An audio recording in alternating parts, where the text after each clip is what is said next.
Сайн байцгаана. Өнөөдөр та бүхэндээ NBA-ийн суперстар алдарт Стефен Curry-гийн өөрөө продюсерлэж дуу оруулсан GOAT хэмээх нэгэн маш сонирхолтой анимашныг ярьж өгөхөд бэлэн боллоо. Vineland хэмээх аврах том хотод манай гол дүр Will Harris гэх бяцхан ямаа Rollerball тоглолтыг үзэх, тэр дундаа өөрийн шүтээний талбай дээрээс харах ганцхан том мөрөөдөлтөөр өсөж төрнжээ. Will-ийн ээж Louisa хүүдээ өгсөн амлалтаа биелүүлж эцэст нь түүнийг тоглолт үзүүлэхээр дагуулan явах бөгөөд цэнгэл төгөөрөл рүү очих замдаа Will догдлоо арай яданд барьж байлаа. Will-ийн хамгийн туртай Vineland Thorns баг талбайд гарах гэж байгаа тул энэ мөчн түүний хувьд амьдралын хамгийн гайхалтай үйл явдал мэт санагдана. Үзэгчид уухайлан хашгирч од тоглогч талбайд гарч ирэх үед бүх зүйл бүрчдэгмээргүй бодит бус болж ирэв. Тэр бол домогт хар ирвэс энэ спортын хамгийн томод Jet Fillmore байлаа.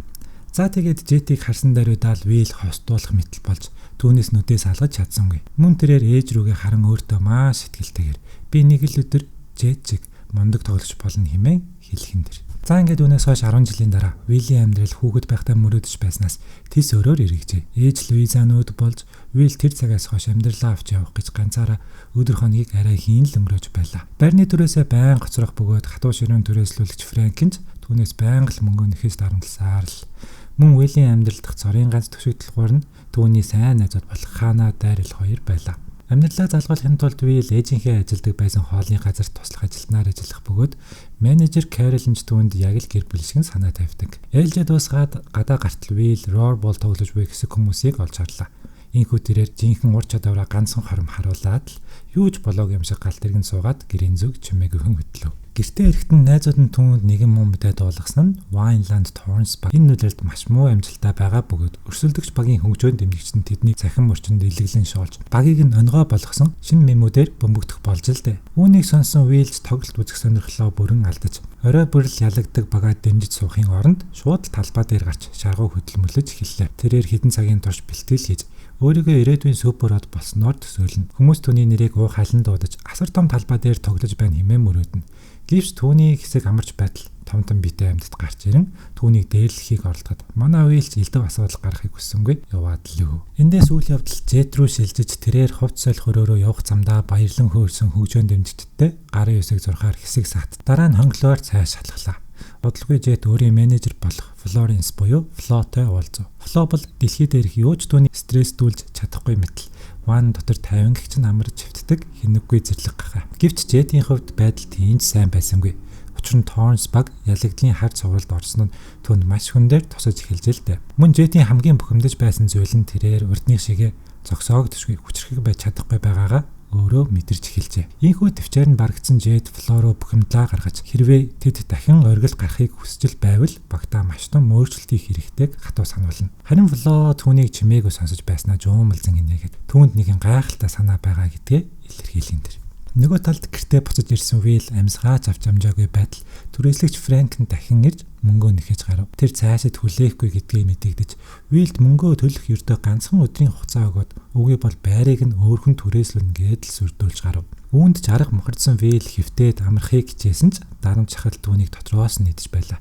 Эцэст нь тэр өөрт үлдсэн цөөхөн хэдэн үнэт зүйлсээ зархаас өөр аргагүй босноо ойлгоно. Тиймээс тэрээр өөрийн хамгийн нандин эрдэнсийн нэг болох Jet-ийн өмсөж байсан пүүзийг авч Sneaky хэмээх пүүзний наймаа тас шувуун дээр очлоо. Гэвч нөгөөх нь нэлээн эвгүй гар байж таарч пүүзнийхэн төлөө ердөө $250 санал болгов. Азар Will Hannah Daryl 3 хотын дөвд болж буй нэгэн арга хэмжээний талаар олж сонслоо. Magmas багт тоглодог биеэ тоосон их зантай морь болох Main Attraction хэмээх алдартай тоглогч хүмүүсийг нээлттэйгээр тоглолтод дуудаж өөртөө өрсөлдөх гэж зүрхэлсэн хэнийг ч болов олонний өмнө шившиг болгож байгаа болж харав. Ийхүү сониуч дандаа хөтлөгдөн манай хитс тийш хөдлөв. Бодлогын Main дараагийнх нь хинбэ хэмээн бардамнан асуухад гинтл Will талбай дээр гарч ирээд бүр өөрт байхгүй мөнгийг бооцоонд тавихад Main үнд итгэж чадсангүй. Тэрээр Will-ийн жижиг биетэйг мөн дээрээс нь ямаа болохыг дооглон инээж Main-ихээр бол жижиг амьтад сайн тоглож чадахгүй бөгөөд Will яг одоо олонний шившиг болох нь тодорхой хэмээн бодно. Гэвч Will түүнээс огтхон чимээсэнгүй.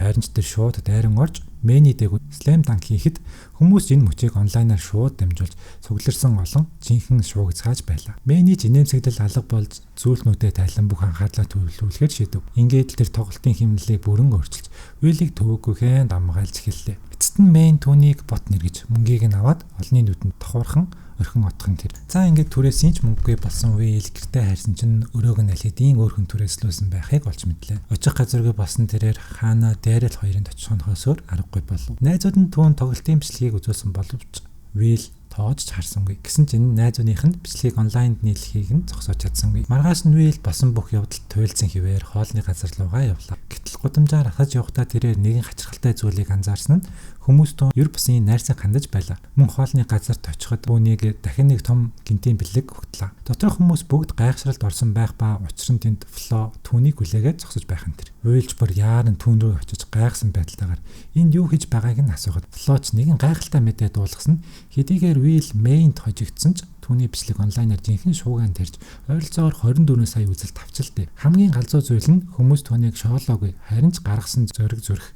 Өөртөө итгэлтэй байдал ялангуяа талбай дээр Main-ийг шагааг мотлох шахам кроссовер хийсэн тэр мөч нь хүмүүсийг жинхэнэ утгаар нь байлдан дагуулсан байлаа. Үүний дараа Flo түүнийг Wineland Torrance багт яагаад авах хүсэлтэй байгаагаа хэлв. Тэрээр Will улирлын 2 дугаар хагаст багт тоглох санал тавьж түүнийг нөхцөл байдлыг эргүүлж багтны алд авчрахад туслан хэмээн найдаж байгаагаа илэрхийлнэ. За ингээд ийм мэдээг сонссон Willж баярлан хөөсөөр шууд л гэрээн гарын үсийг зурлаа. Харин тэр орой Jet баг нь шинэ тоглогчтой гэрээ байгуулсныг мэдээгээр олж сонслоо.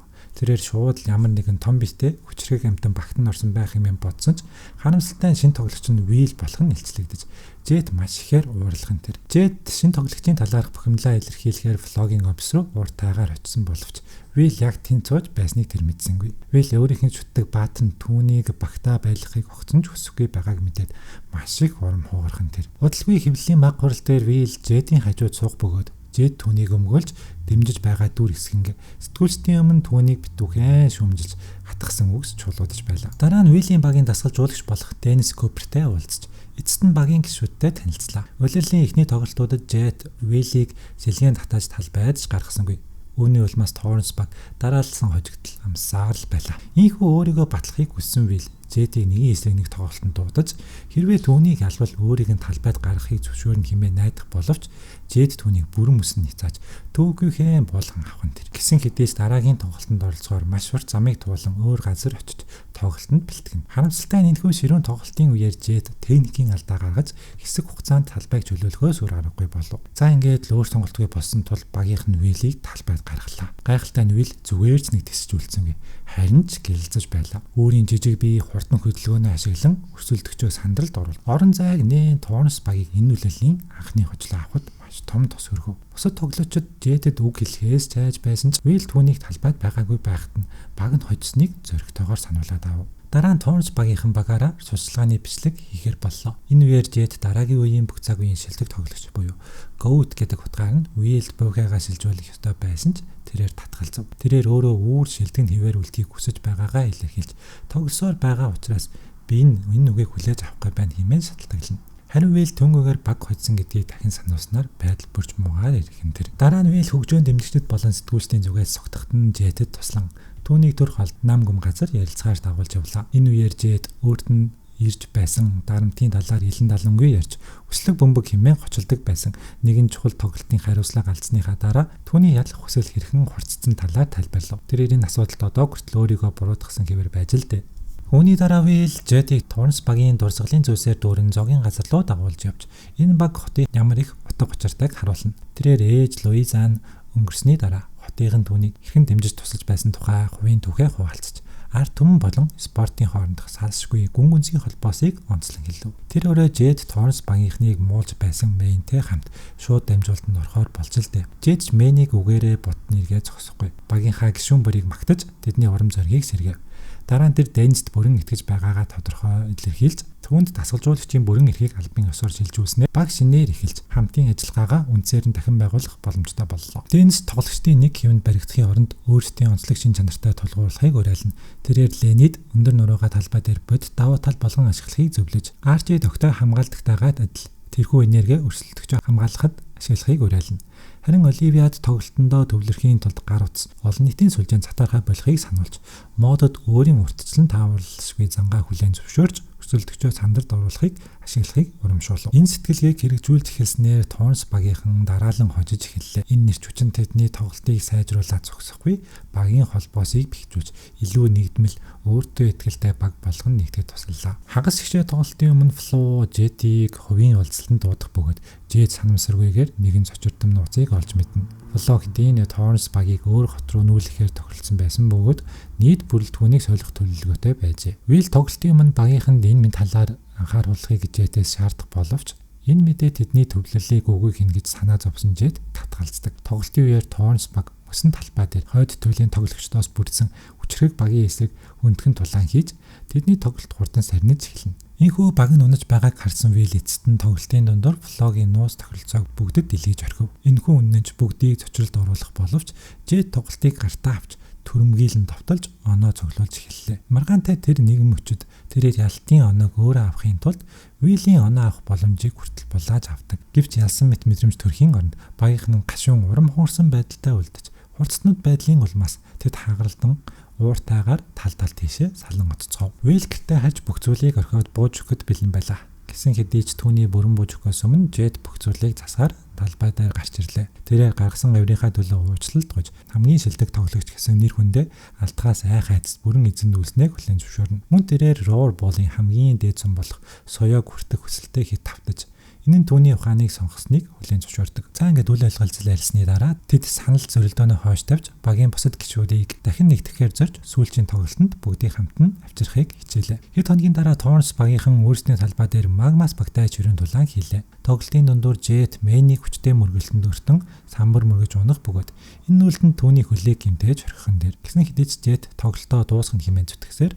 багтаа үргэлжлүүлэн тоглож чадна гэдгээ итгүүлж чадав. Дөрөвдүгээр үе дуусахад ердөө 20 секунд үлдээд байхад Денис багийнхныгаа дуудаж цаг дуусахаас өмнөх эцсийн тайлтыг хийхийн тулд хөдөлгөөн болон үүрэг даалгавар бүрийг сайтар тайлбарлан нэривчлсэн төлөвлөгөө гаргаж өгөв. Торнс багийнхан хамаг хүчээр ажиллаж маш удаан ширүүн тулааны эцэст тэд хамтын ажиллагаагаа амжилтанд хүргэлээ. Бүх хүмүүсийн тэр дундаа гэмтсэн байсан Жетийн тусламжтайгаар Уилл сүүлийн секундэд оноо авч Торнс баг ялалт байгуулж чадлаа. Энэхүү Вайнланд хот бүхэлдээ баяр хөөрөөр бэлгэж Уилл болон Торнс багийг төрөл хотынхоо баатруу тэмээг өргөмжлөн уухайлж гарав. Жет эцэст нь Уиллийн үргэлж мөрөөдөж ирсэн үнэлэмжийг өгч түүнийг хамгийн шилдэг хэмээн зарлсны дараа Уилл сэтгэл хөдлөм үгсэллээ. Торнс баг Вайнландыг бүр мөсөн орхиж магадгүй гэсэн бодолтой бүгд дэвлэрч эхэлсэн тул энэ мөч яг л салах ёс шиг санагдана. Гэвч баяртай хэрнээ гонигтай нуур амьсгалын дундуур модо ураг шалгаж гинтийн мэдэгдэл хийв. Тэрээр багийн эзэмшлийн эрхийг бүрэн авсан бөгөөд шинэ менежерээр ажиллах болж л дээ.